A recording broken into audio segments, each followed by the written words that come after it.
삼성 뇌물 등 혐의를 받는 이명박 전 대통령 항소심에서 검찰이 징역 23년에 벌금 320억 원을 구형했습니다.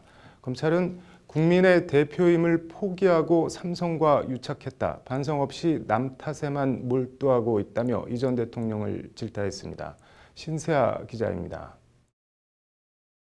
항소심에서 보석 허가를 받고 풀려나 불구속 상태에서 재판을 받고 있는 이명박 전 대통령이 항소심 결심 공판을 받기 위해 법원에 들어옵니다.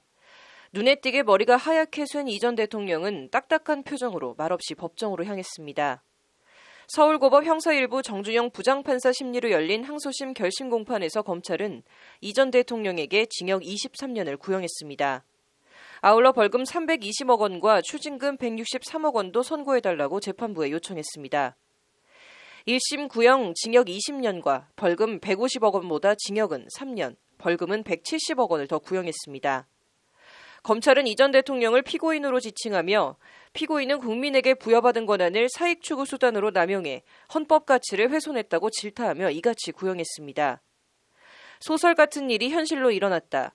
기업 현안을 해결해 줌으로써 국민의 대표가 되는 것을 스스로 포기했다.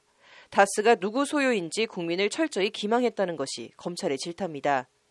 검찰은 그러면서 수많은 진술과 방대한 물증은 이 사건의 당사자로 피고인 단 한 명만을 가리킨다.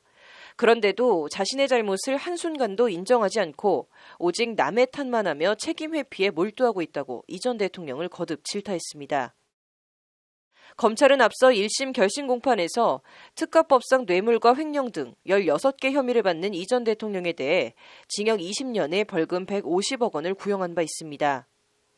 1심은 16개 혐의 가운데 다스 미국 소송비 61억 원 대납을 포함해 뇌물 85억 원 등 7개를 유죄로 인정해 징역 15년에 벌금 130억 원, 추징금 82억 원을 선고했습니다.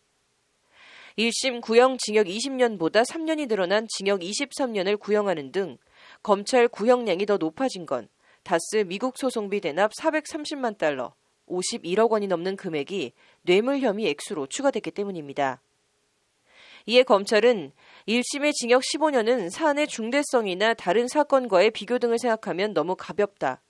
피고인이 저지른 반헌법적 행위를 처벌해 법치주의의 근간을 확립할 필요가 있다며 이같이 구형했습니다. 항소심에서 특별히 1심의 판단을 뒤집을 만한 자료가 나오지는 않은 것으로 보이거든요.